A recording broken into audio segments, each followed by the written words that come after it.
이태준의 창섭에서 돌다리. 자, 스톤 브릿지. 전개 부분이 되겠습니다. 창섭은 마을 어귀에서 마을 사람들과 함께 낡은 돌다리를 고치고 있는 아버지를 만나는 장면이 되겠습니다. 이 작품은 농토를 파는 문제를 두고 벌어지는 아버지와 아들의 갈등을 통해 물질적인 가치관을 중시하는 세태를 비판한 소설입니다. 땅을 오로지 금전적인 가치, 한마디로 돈이라는 거죠. 사고 팔면서 돈을 버는 거. 지금 뭐 우리 집값 이런 거하고 똑같을 거예요. 집을 거주 내지는 생활의 공간으로 보고 평생을 살아가는 것이 아니라 가격이 올랐어? 팔지 뭐 이런 거예요. 생각하는 거. 아들과는 달리 아버지는 땅을 가족과 선조들의 인연이 살아 숨쉬는 곳이자 만물의 근원이라고 여긴다. 이러한 아버지의 태도를 통해 자본주의의 물질 중심적인 가치관을 비판하고 전통적인 가치관의 중요성을 역설하고 있는 작품이다 라고 보시면 되겠습니다. 길은 그 전보다 넓어도 졌고 바닥도 평탄화했다. 그러니까 그 전보다니까 많이 바뀌었네요. 그죠? 일단 길을 지나가고 있는 거죠. 공간의 이동이면서. 비나 오면 진흙에 헤어날 수 없었는데 복판으로는 자갈이 깔리고 어떤 목은 좁아서 소바리가 논으로 미끄러져 들어가기 십상이었는데 소바리? 소바리가 뭐야 또? 그랬더니 등에 짐을 실은 소 또는 그 짐을 이야기한다고 합니다. 그 다음에 학생들이 참 많이 틀리기 쉬운 게 바로 요 십상이에요. 십상은요, 십상팔구의 준말입니다. 십상이니까 10개 중에 한 8, 9개, 그러니까 8, 90%. 우리가 10중8구, 10중8구 하죠? 그런데 이 십상을 쉽다로 착각을 해가지고 십상이라고 쓰는 학생들이 있어요. 근데 이 십상은 잘못된 겁니다. 십상 내지는 10중8구가 맞는 말이다 라고 보시면 되겠어요. 바위를 갈라내어서까지 일매지게 고르고 가지런하게 넓은 길로 닦아졌다. 바위를 쪼개는 한이 있더라도 길을 넓게 했다는 거는 결국 뭡니까? 사람들이 지나가기 쉽게 했다. 거리를 정비했다. 과거와 현재의 대비를 통해서 달라진 고향의 모습을 효과적으로 드러내고 있고요. 정성스럽게 잘 관리된 마을의 풍경이 되겠다. 창섭은 이럴 줄 알았더라면 정거장에서 자전거라도 빌려 타고 올 걸 하였다. 눈에 익은 정자나무 선논이며 돌각담을 두른 밭들도 나타났다. 돌각담은 또 뭐야? 그랬더니 담은 담이겠지 뭐. 그랬더니 돌로 쌓은 담. 자기 집 논과 밭들이었다. 논둑에 선 정자나무는 그전부터 있는 것이나 밭의 돌각담들은 아버지께서 손수 쌓으신 것이었다. 결국 이 모든 것들을 전부 다 누가? 아버지가. 그죠? 아버지에 의해서 예전과 달리 정성스럽게 관리된 마을의 풍경을 드러내고 있습니다. 창섭의 아버지는 인물 등장하구나요. 그렇죠. 인물 등장하네요. 창섭에 이어서 창섭의 아버지. 근검으로 근방에 소문난 영감이다. 근검? 근면하고 검소하다. 즉 부지런하고 검소하다 라는 것이고요. 창섭의 아버지에 대해서 한 방에 요약적으로 설명해주고 있다. 직접적 제시가 되겠습니다. 그러나 자기 대에 와서는 그렇게 근검한데 밭 하루가리 소를 데리고 하루 낮 동안에 갈 수 있는 넓이도, 넓은 넓이는 아니에요. 그냥 조그만 넓이지만 늘리지 못한 것으로 소문난 영감이다. 그렇게 부지런한데? 그렇게 검소한데? 왜? 곡식값보다 다른 물가들이 높아졌을 뿐만 아니라 이게 첫 번째. 전대에 모르던 아들의 유학, 이게 두 번째. 뭐에 대한 두 번째? 그렇지요. 창섭의 아버지가 논밭을 늘리지 못한 이유가 되겠네요. 할아버지와 아버지께서 나를 부자 소린 못 들어도 굶는다는 소리는 안 듣고 살도록 무엇을 논과 밭 밭을 물려주시고 가셨다. 그런데 드럭드럭 함내 모아서 뭘 하겠니? 라고 하는 것은 아버지의 소박한 성격이 드러나고 있다. 할아버지께서 쇠똥을 맨손으로 움켜다 넣으시던 눈, 아버지께서 명덜을 손수 이룩하신 밭, 명덜? 그건 뭐야? 험한 바위나 돌이 삐죽삐죽 나온 곳을 손수 이룩했다는 건 뭐야? 다듬었다는 거죠. 깨끗하게. 결국 뭡니까? 논과 밭에 대한 할아버지와 아버지의 정성을 내가 이어받아서 더 기름진 논으로 더 기름진 밭이 되도록 닭달만 해 가기에도 내겐 벅찬 일이다. 닭달 손질하고 매만져 가기, 관리하기만 해도 나는 벅차다. 그런데 거기다 대고서나 또 논과 밭을 더 늘려?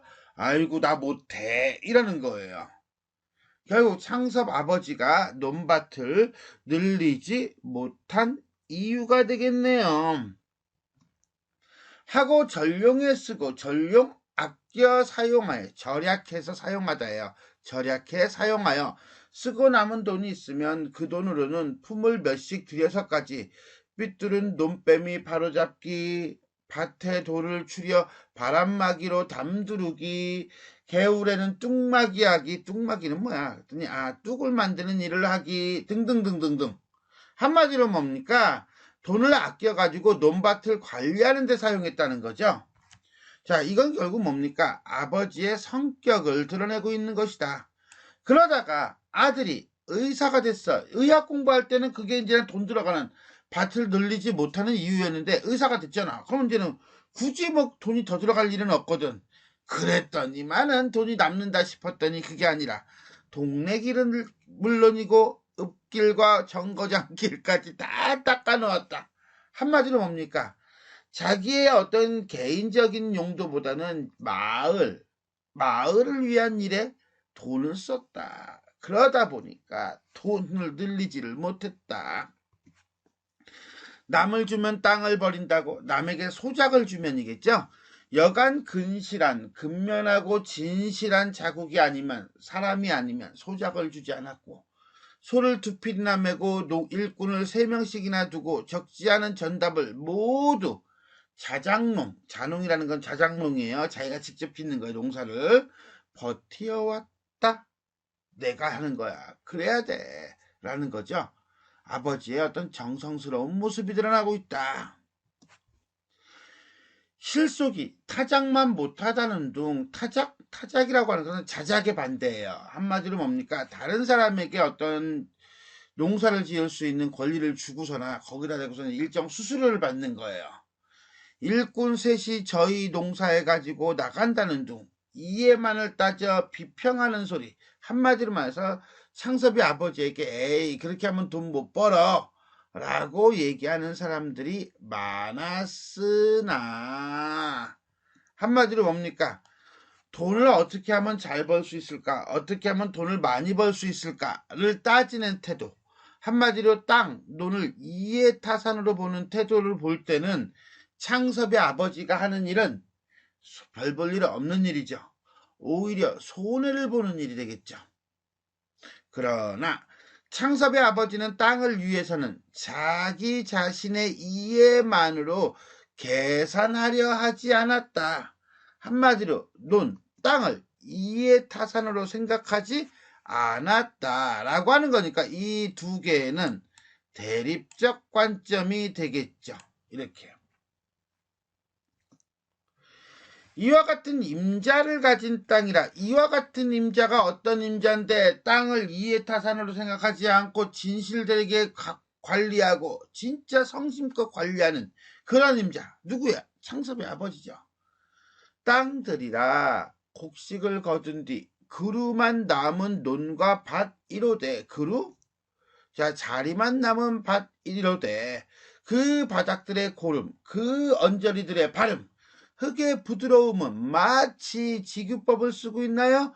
시루떡 모판이나 대하는 것처럼 누구의 눈에나 탐스럽고 흐뭇해 보였다. 이때 누구는 누구냐 그랬더니 창섭의 아버지가 아닌 다른 사람들.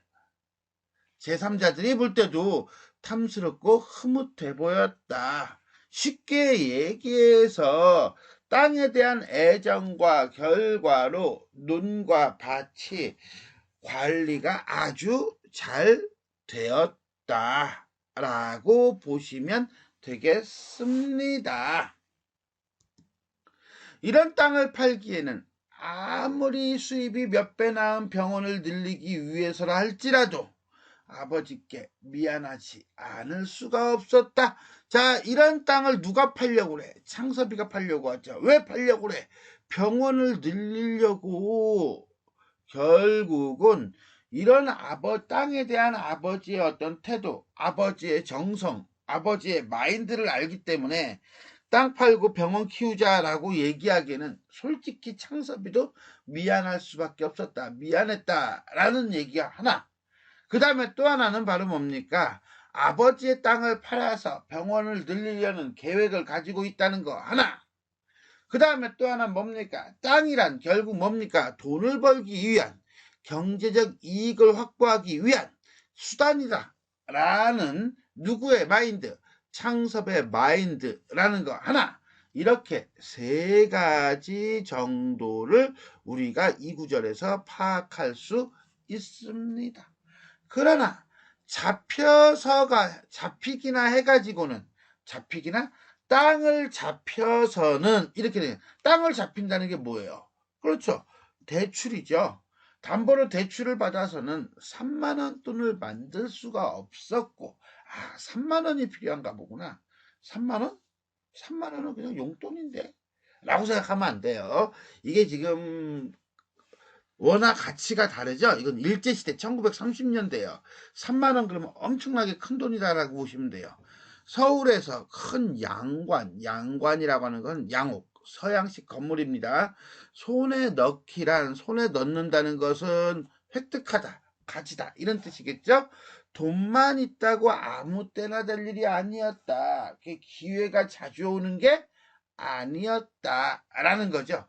결국 여기서 우리는 창섭이가 왜 아버지가 그렇게 애지중지하는 땅을 팔려고 하는지, 그 다음에 창섭은 땅을 어떤 마인드, 어떤 관점에서 바라보고 있는지가 나타나고 있다. 어떤 마인드예요? 그렇죠. 금전적 가치의 어떤 수단으로 보고 있다. 아버지께서는 내년에 환갑이시다. 어머니께서는 겨울이면 해마다 기침이 도지신다. 진작부터 내가 모셔야 했을 것이다. 그런데 내가 시골로 올 수는 없고 천생 부모님이 서울로 가셔야 한다. 천생 어쩔 수 없이. 자, 그런데 웃기죠. 자, 이거는 어쩔 수가 없어요. 그런데 이게 내가 해야 할 일이야. 그래, 그러면 하면 되지. 효라는 관점에서. 그런데 순전히 누구 중심이야? 자기 중심이죠. 지가 내려오면 되지. 근데 지는 내려올 수 없대. 부모님이 올라가야 된대. 라고 하는 거 보니까 상대, 아버지와 어머니의 입장을 고려하지 않고 자기 자신의 어떤 위주로, 자기 중심으로 지금 판단하고 있다라고 보면 될 거예요. 한 동네에서도 땅을 당신만치 못 거둘 사람에겐 소작을 주지 않으셨다. 누가? 아버지가. 그러니까 이때 당신이라고 하는 건 2인칭 대명사가 아니라 3인칭 극존칭이에요. 땅을 전부 소작을 내어 맡기고는 서울에 가서 편안히 계실 날이 하루도 없을 것이다. 그러니까 한마디로 다른 사람을 믿지 못할 것이다. 다른 사람에게 맡긴 채 서울로 떠났지 않을 것이다. 아버님의 말년을 편안하게 해드리기 위해서는 땅을 전부 없애버릴 필요가 있다. 완전 자기 합리화죠? 그죠? 오케이. 여기까지 우리가 보면요. 여기까지 해서 우리가 알 수 있는 건 뭡니까? 라고 한다면 결국은 땅을 소중히 여기는 창섭의 아버지와 그 다음에 땅을 교환가치 내지는 돈벌이의 수단으로 여기는 창섭에 대해서 살펴보았습니다. 창섭이 샘말에 들어서자 그렇죠. 공간의 이동이죠. 동구라고 하는 것은 마을 입구예요. 마을 입구에서 이내 아버지를 뵐 수가 있었다. 아버지는 가에는 살얼음이 잡힌 찬물에 무릎까지 걷고 들어가서 이게 추운데 그죠? 살얼음이 있다면 동네 사람들을 추추겨 부추겨의 방언 사투리래요. 돌다리를 고치고 계시었다. 결국은 뭡니까? 돌다리를 왜 고치겠어요? 마을 사람들까지 끌어들여가지고 돌다리를 고치는 이유는 결국은 마을 사람들을 위해서 고치는 거겠죠. 어떻게 갑자기 오느냐? 예, 급히 여쭤봐야 할 일. 한마디로 뭡니까? 땅을 파는 일이죠. 근데 내 마음대로 땅을 팔 수는 없죠. 허락을 받아야 되니까 생겼습니다. 그래? 먼저 들어가 있거라. 동네 사람 수십 명이 쇠고삐 두 기장 길이의 방언이랍니다. 흘러내려간 다리돌을 동아줄을 엮어 끌어내고 있었다. 라고 하는 거 보니까 어떤 소고삐 두기장, 소고삐로 잡을 수 있는 것의 2배 정도가 흘러내려갔다는 기준을 소로 잡고 있죠. 그때 동네 사람들이 전부 다 몰려들고 있죠. 라고 하는 걸 본다면 어떤 전통적인 농경사회의 모습이 드러나고 있다라고 보면 되겠고요. 게으른 동네 복판을 흐르고 있어서 막 아래 위로 징검다리는 서너 군데 놓여 있으나 하룻밤비에도 일수 흔히 넘치어 모두 이 큰 다리로 통행하던 것이었다. 창섭은 어려서 아버지께 이 큰 돌다리의 내력을 들은 것을 아직도 기억하고 있다. 너희 증조부님 돌아가시어서이다. 와, 오래됐네요. 산소에 상도를 해오는데 상도리라고 하는 건요. 무덤 앞에 재물을 차리기 위해서 놓은 넓적한 돌이에요. 좀 크죠, 그죠? 징검다리로 건너올 수 있겠니? 못 건너오더라. 왜? 사람도 많이 들어야 있어야 되고 한 방에 움직이는 사람이. 그 다음에 무겁기도 하고. 그래 너희 조부님께서 다리부터 이렇게 넓고 튼튼한 돌로 놓으신 것이란다. 한마디로 이 돌다리의 내력이죠. 내력이 아주 오랜 역사와 그 다음에 우리 집안의 의미를 가지고 있다라고 하는 걸 보여주고 있어요. 그 후로 5, 60년 동안 한 번도 무너진 적이 없었는데 몇 해 전에 어느 정마엔 어찌된 셈인지 제일 큰 장이 내려앉아 떠내려갔던 것이다. 두께가 한자는 시라고 한자라고 했는데 한자는 한 30cm? 3cm 자, 한 30cm, 33점 몇 cm? 그게 한자가 될걸요? 그러면은 한자, 두께가 한자니까 30cm라고 봅시다. 폭이 6자, 6자면 3, 6, 18, 1m 80. 길이가 10자, 10자니까 3m. 넘는 자연석, 와우. 엉간히 무겁겠죠, 그죠? 여간 몇 사람의 힘으로는 손을 대인 염두부터 생각부터 나지 않았다. 더구나 불과 수십 분에 면의 보조로 얻어 난간까지 달린 한다 하는 나무 다리가 노인 뒤이라. 이 돌다리는 동네 사람들에게 완전히 잊혀버린 채 던져져 있었던 것이다. 자, 여기서 우리는 이 나무다리와 그 다음에 이 돌다리를 비교하면서 이런 오래된 의미와 역사를 가지고 있는 돌다리가 무엇에 의해 그냥 허약한 부실부실한 나무다리에 의해서 잊혀져가는 현실이 드러나고 있는 거죠. 즉 변화하는 시대에 맞춰 가치관이 변화하는 모습을 돌다리와 그 다음에 나무다리를 통해서 제시하고 있다.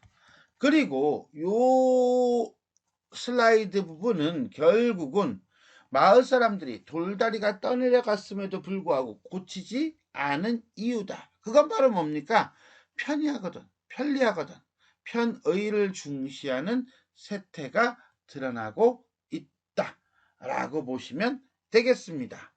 자, 마을 동구 밖까지 와서 돌다리를 고치고 있는 아버지와 만나는 창섭에 대해서 살펴보았습니다.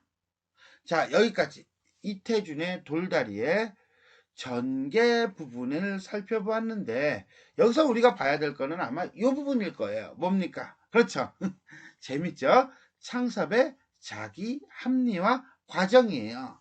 자기 합리화 과정을 본다면 이렇게 돼 있죠. 자신은 연로하신 부모님을 봉양해야 한다. 그래, 여기서부터 출발을 해요. 그런데 그 다음이 웃겨요. 그 다음에 뭐야?